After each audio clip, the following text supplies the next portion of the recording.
Hey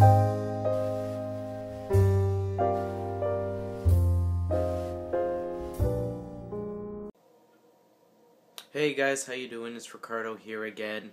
I had a request. People wanted to know what were my 5 favorite books that got me into real estate. And I personally don't have 5 favorite books because I read so many. So I'm just going to go out of the top of my head. And I had to actually pull these ones out. If you see over here, Rich Dad, Poor Dad, Real Estate Riches, part of the Rich Dad, Poor Dad group. Good books, teach you a lot of basic principles. The best thing about them generally is they gear you up to invest and to think differently. Overall, that's what they're good for, just for motivation purposes, along with Anthony Robbins, Jack Canfield, all those motivational speakers. I also get Real Estate magazine. This is a good way, if you don't know, to connect with a lot of investment firms, Canadian investors out there, and you'll soon find out that most of the people in here, if you're in the industry, you already know them. You're with them in the same groups. You have meetings with them, so you'll see that it's a pretty small connection here in Canada with the investors. So Real Estate magazine would be the second thing I would say would be important.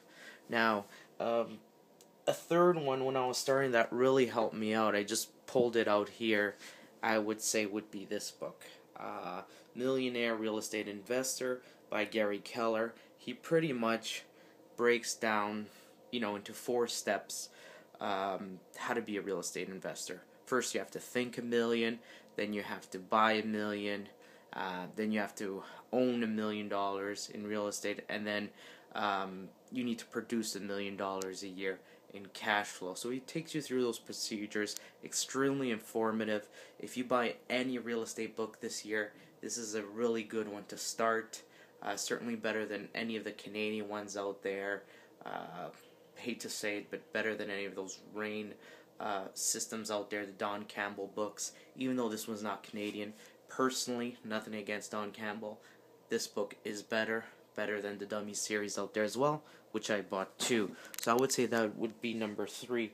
Number 4, my personal favorite book, and I know it's a lot of people, makes you think different, is Think and Grow Rich by Napoleon Hill. This is the condensed version. I also have the 18-lesson one. Don't have it with me right now. But the good thing about Think and Grow Rich, once again, is it just makes you think differently.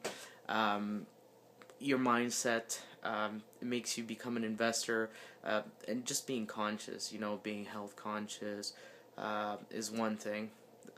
Being an investor. If you're conscious as an investor, if you think like an investor, you'll start seeing all these opportunities that you didn't essentially would see before. So that would be the 4th one, Think and Grow Rich. And just out of the top of my head here, I would just say just any book that really gives you a foundation of what you're looking for. So if you're looking for even investments, I would suggest The Intelligent, where is it? Oh, there it is. The Intelligent Investor by Benjamin Graham. This is one of the favorite books of Warren Buffett. He's done well for himself. But really just depending on what you're looking to do, even a really good one here that also would motivate you would be, once again, The 4-Hour Work Week by Timothy Ferriss. Still a classic and a great one. So really depending what you want to do, go with that. Go with the motivational books. Go with the books that are going to get you the foundations, and go from there. Then you specialize. You can get books on landlording, you can get books on flipping, and I do have all those books. You can get books on joint ventures. But once you get books, you have to get out there, you have to connect yourself, you have to get your feet wet. So you have to connect with other investors, find a mentor, they will assist you, and go from there, Get your feet wet, get that first deal in. Once again, do your due diligence so you protect yourself, and keep it up. Keep up the good investing, and we'll talk soon. Take care.